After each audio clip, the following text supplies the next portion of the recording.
देखिए सवाल ये कह रहा है कि एक बाइसिकल का प्राइस है 3136 लेकिन जीएसटी इंक्लूड करने के बाद जिसमें जीएसटी चार्ज करी गई है 12%। तो कुछ हमारा मार्क्ड प्राइस होगा, उस पे जब जीएसटी चार्ज करी गई है तो हमारा क्या आया होगा, फाइनल प्राइस आया होगा। ठीक है, अब हमें नहीं पता है तो हम क्या करेंगे, यहाँ पर मार्क प्राइस को एम मान लेते हैं या कुछ और मान सकते हैं। अब इसी में 12% जीएसटी चार्ज करी गई तो 12% जीएसटी का प्राइस निकाला, 12% एम। फाइनल प्राइस हमारा है 3136 का। जब मैं यहाँ पर एलसीएम लूंगा तो इसका पूरा आएगा 112 एम अपॉन 100 इक्वल टू 3136। जब मैं इसको एम सॉल्व करूंगा तो होगा 3136 मल्टीप्लाइड बाय 100 डिवाइड बाय 112।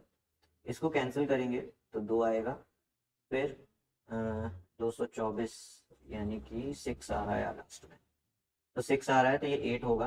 तो यानी कि अप्रॉक्स 2800 के आसपास आपका क्या बनेगा प्राइस, मार्क प्राइस। आसपास क्या मतलब 2800 आपका मार्क प्राइस आएगा। अब सवाल कुछ अलग कह रहा है। क्या कह रहा है सवाल? सवाल कह रहा है कि जो खरीदार था, जो बायर था, उसने लिस्ट प्राइस पे कुछ ऐसा डिस्काउंट देने को बोला कि जीएसटी इंक्लूड करने के बाद जो उसका सेलिंग प्राइस आए वो लिस्टेड प्राइस के बराबर आए। ठीक है, मतलब वो इस पे डिस्काउंट मांग रहा है। अब डिस्काउंट मांग रहा है तो डिस्काउंट करना पड़ेगा। Find the amount of discount which the seller has to allow for the deal. ठीक है, मतलब हमको एक ऐसा प्राइस सेट करना पड़ेगा जिसपे अगर हम प्रॉफिट करें, ठीक है, मतलब जीएसटी जोड़े तो 2800 बन जाए। तो लेट द डिस्काउंटेड प्राइस का मतलब है डिस्काउंट देने के बाद जो प्राइस बना होगा उसको एक्स मान लेते हैं।